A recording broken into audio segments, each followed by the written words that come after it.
പഴയകാലം. കാശി ഉടുത്തമുണ്ട് ഒന്നൂടെ മുറുക്കി മടക്കി കുത്തി.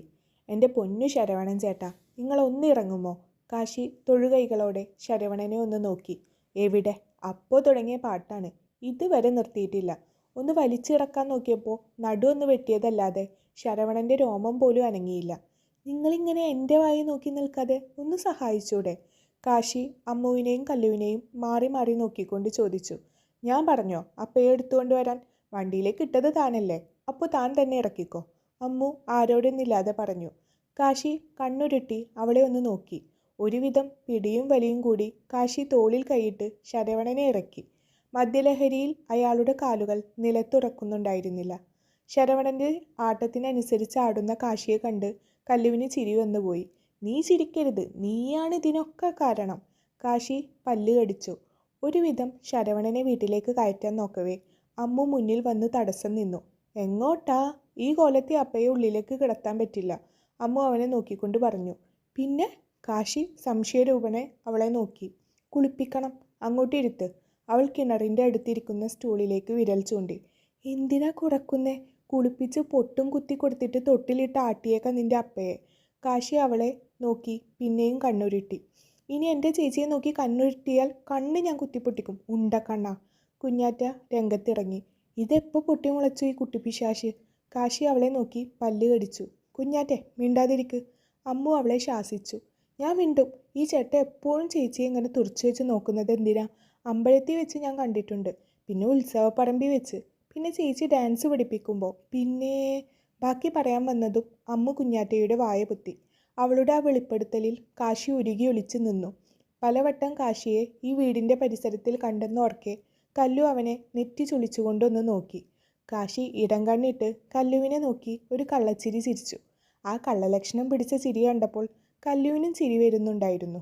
ശരവണനെ സ്റ്റൂളിലോട്ട് ഇരുത്തിയിട്ട് കാശി കുഞ്ഞാറ്റയെ അനുനയിപ്പിക്കാൻ എന്ന വണ്ണം അവളുടെ അടുത്തേക്ക് ചെന്നു. മോളിങ്ങോട്ട് വന്നേ, മാമൻ പറയട്ടെ. കാശി അവളുടെ കയ്യിൽ പിടിച്ചു. പോടാ. കുഞ്ഞാറ്റ അവൻ്റെ കൈ തട്ടി മാറ്റിക്കൊണ്ട് അമ്മുവിൻ്റെ അടുത്തേക്ക് നിന്നു. അമ്മു കീഴ്ച്ചുണ്ട് കൂട്ടിക്കടിച്ച് ചിരി അടക്കി. നിന്റെ അല്ലേ ബാക്കി, ഞാൻ ഇത്രയൊക്കെ പ്രതീക്ഷിച്ചിട്ടുള്ളൂ. കാശി അമ്മുവിനെ നോക്കി നെടുവീർപ്പിട്ടു. എന്നാൽ നമുക്ക് പോവാം കല്ലു? കാശി കല്ലുവിൻ്റെ നേരെ തിരിഞ്ഞുകൊണ്ട് ചോദിച്ചു. എങ്ങോട്ട്? ഈ നേരത്ത് കൊണ്ടുവന്ന അപ്പയെ ആര് കുളിപ്പിക്കുമെന്നാ? താനല്ലേ കൊണ്ടുവന്നത്? ആ കലാപരിപാടിയും കൂടെ കഴിഞ്ഞിട്ട് പോയാൽ മതി. അമ്മു രണ്ട് കൈകളും മാറിൽ കെട്ടി നിന്ന് കാശിയെ നോക്കി. നാശം. കാശി നാവ് കടിച്ചു. പൈപ്പ് എവിടെ? കാശി അമ്മുവിനെ നോക്കി ചോദിച്ചു. കറണ്ടില്ലാത്ത വീട്ടിൽ പൈപ്പിൽ വെള്ളം വരുമോ?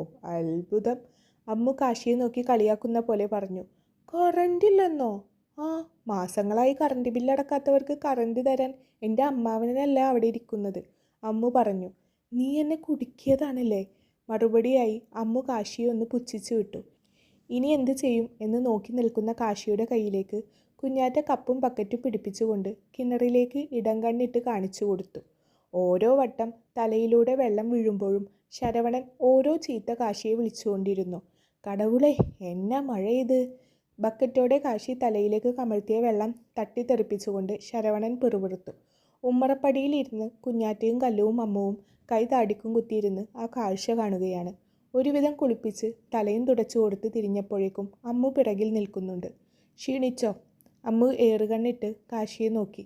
ഇതൊക്കെയാണ് ഇവിടുത്തെ അവസ്ഥ, വെറുതെ സ്വയം കുഴിയിൽ ചാടാൻ നിൽക്കണ്ട, അമ്മു ഗൗരവത്തിൽ പറഞ്ഞു, ഒരു പതർച്ചയും കൂടാതെ.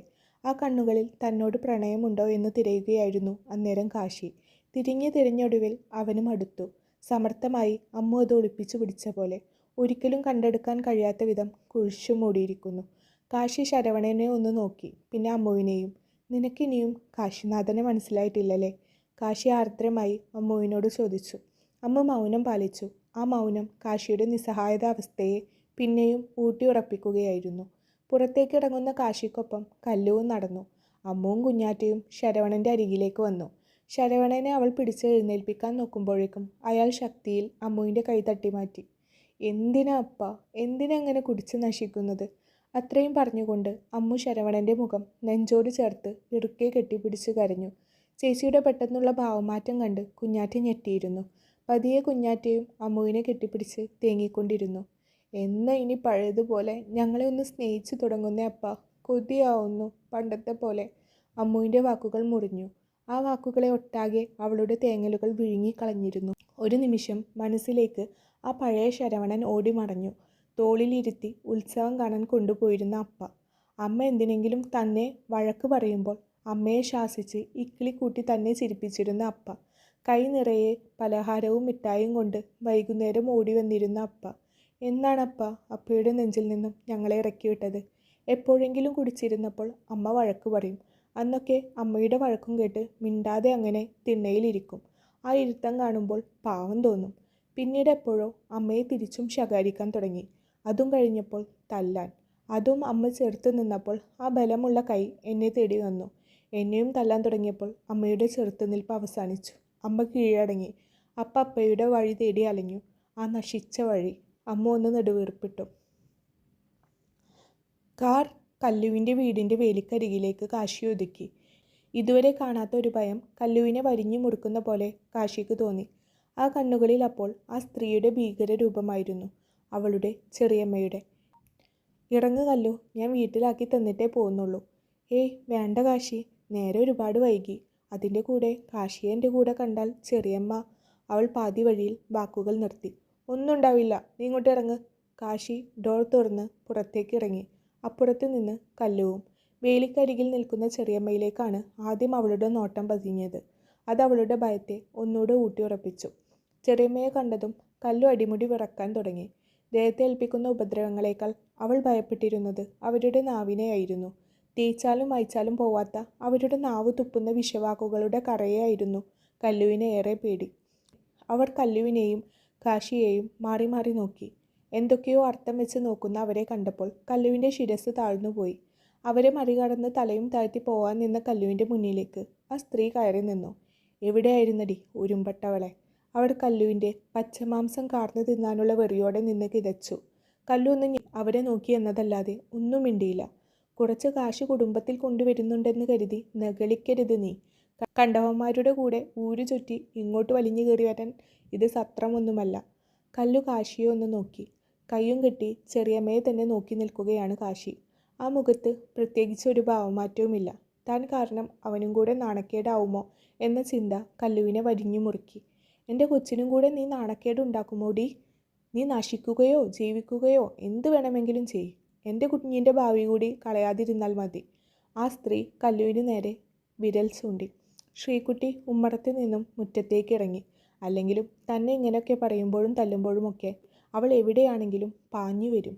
ഒരു പ്രത്യേക ഭാവത്തോടെ അത് കണ്ട് രസിക്കും. എൻ്റെ കണ്ണുനീരിൽ അവൾ കണ്ടെത്തുന്ന ഒരു ലഹരിയുണ്ട്.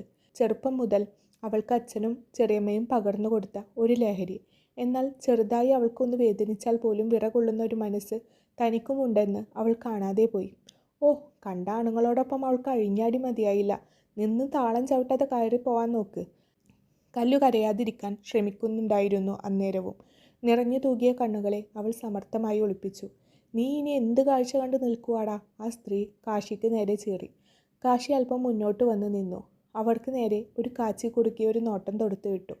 ഇനി ഒരക്ഷരം മിണ്ടിയാൽ അമ്മയുടെ പ്രായമുള്ള സ്ത്രീയാണെന്ന് ഞാൻ മറക്കും. അവൻ്റെ കണ്ണുകൾ നിന്ന് കത്തി. അതിൽ വെന്ത് ചാരമാകുമോ താൻ എന്ന് ഒരു നിമിഷം ആ സ്ത്രീ ഭയപ്പെട്ടു. എങ്കിലും തോറ്റുകൊടുക്കാൻ അവൾ ഒരുക്കമല്ലായിരുന്നു, പ്രത്യേകിച്ച് കല്ലുവിൻ്റെ മുന്നിൽ. ഓരോന്ന് ചെയ്തു കൂട്ടുന്നതും പോരാ, എന്നിട്ട് നിന്ന് പ്രസംഗിക്കുന്നു.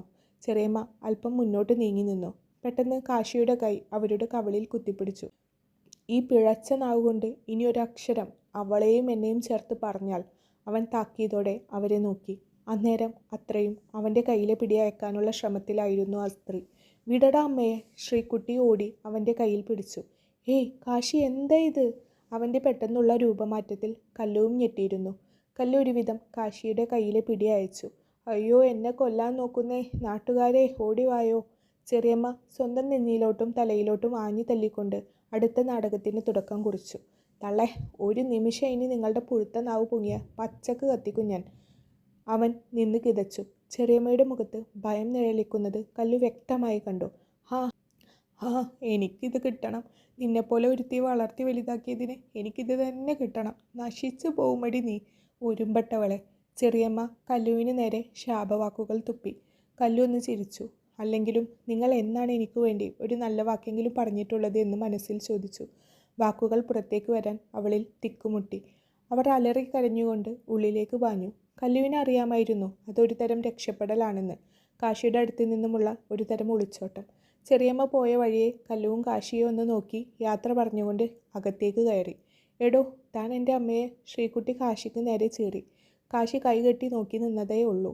നീ എന്തു ചെയ്യും? കാശി പരിഹാസത്തോടെ ശ്രീകുട്ടിയെ നോക്കി. നീ ഇട്ട് നിൽക്കുന്ന വസ്ത്രവും എന്തിനു ഉള്ളിൽ ദഹിക്കാതെ കിടക്കുന്ന ഭക്ഷണം പോലും നിന്റെ ചേച്ചി എന്ന് പറയുന്നവളുടെ വിയർപ്പാണ്. എന്നിട്ട് നിനക്ക് എന്ത് യോഗ്യത ഉണ്ടടി? അവളുടെ അടുത്ത് വന്ന് നിൽക്കണമെങ്കിൽ പോലും നീ ഗംഗയിൽ പോയി ഒന്ന് മുങ്ങി കുളിച്ചു വരണം. അത്രയും പവിത്രതയുണ്ട് നിന്റെ ചേച്ചി എന്ന് പറയുന്നവൾക്ക്. കാശിയുടെ വാക്കുകൾക്ക് കത്തിയേക്കാൾ മൂർച്ചുള്ളതുപോലെ തോന്നി ശ്രീകുട്ടിക്ക്. പിന്നെ പലവട്ടം നിന്നെ ഞാൻ ഒരുത്തൻ്റെ കൂടെ കണ്ടിട്ടുണ്ട്, പലയിടത്തും വെച്ചിട്ട്. നിന്റെ അമ്മ നേരത്തെ പറഞ്ഞല്ലോ നിന്റെ ജീവിതം നശിപ്പിക്കരുതെന്ന്.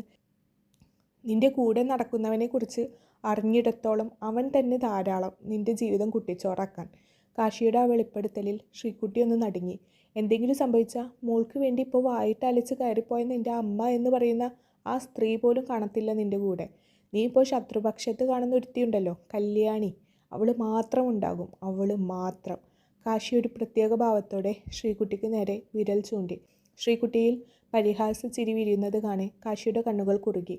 അതുൽ ഞാൻ സ്നേഹിക്കുന്ന പുരുഷനാണ്. അവൻ്റെ കൂടെ ജീവിക്കാൻ തന്നെയാണ് തീരുമാനം. അത് എൻ്റെ മാത്രം തീരുമാനമാണ്. അതിൽ എന്തെങ്കിലും പാളിച്ചകൾ വന്നാൽ അത് തിരുത്താനും എനിക്കറിയാം. അതിന് കല്യാണിയുടെ കാമുകൻ്റെ ഉപദേശം വേണ്ട. ശ്രീകുട്ടി ചൊടിച്ചു. ഞൊടിയിടയിൽ കാശിയുടെ കൈ ഒന്ന് ഉയർന്നു താന്നു. ശ്രീകുട്ടി അടിയേറ്റ കവിളിൽ കൈ ചേർത്ത് നിന്ന് ഉറഞ്ഞു തുള്ളി. നേരത്തെ നിൻ്റെ അമ്മക്ക് കൊടുക്കാൻ വെച്ചതാ, സാരമില്ല, തൽക്കാലം മോൾക്കിരിക്കട്ടെ. ഇതിപ്പോൾ ഇവിടെ തരാതെ പോയാൽ കിടന്നാ ഉറക്കം വരത്തില്ല, അതുകൊണ്ടാ. പോട്ടെ മോളെ. കാശി തിരിഞ്ഞു നടന്നു. ശ്രീകുട്ടിക്ക് കല്ലുവിനെയും കാശിയെയും കൊല്ലാനുള്ള കരി കയറി. അങ്ങാടിയിൽ തോറ്റതിന് അമ്മയോട് എന്ന രീതിയിൽ കല്ലുവിൻ്റെ നേരേക്ക് ശ്രീകുട്ടി പായുമ്പോൾ അവളുടെ കയ്യിലിരുന്ന് ഫോൺ ശബ്ദിച്ചു. സ്ക്രീനിൽ ആ പേര് പിന്നെയും തെളിഞ്ഞു. അതുൽ. തുടരും. സൂര്യകാന്തി. വീഡിയോ ഇഷ്ടപ്പെട്ടാൽ ലൈക്കും സബ്സ്ക്രൈബും മറക്കരുത്. കഥ വായിക്കുന്ന 90% പേരും സബ്സ്ക്രൈബ് ചെയ്യാതെയാണ് വായിക്കുന്നത്. So please subscribe. നിങ്ങളുടെ അഭിപ്രായങ്ങൾ എന്തായാലും കമൻറ്റ് ബോക്സിൽ അറിയിക്കണേ. താങ്ക്സ്.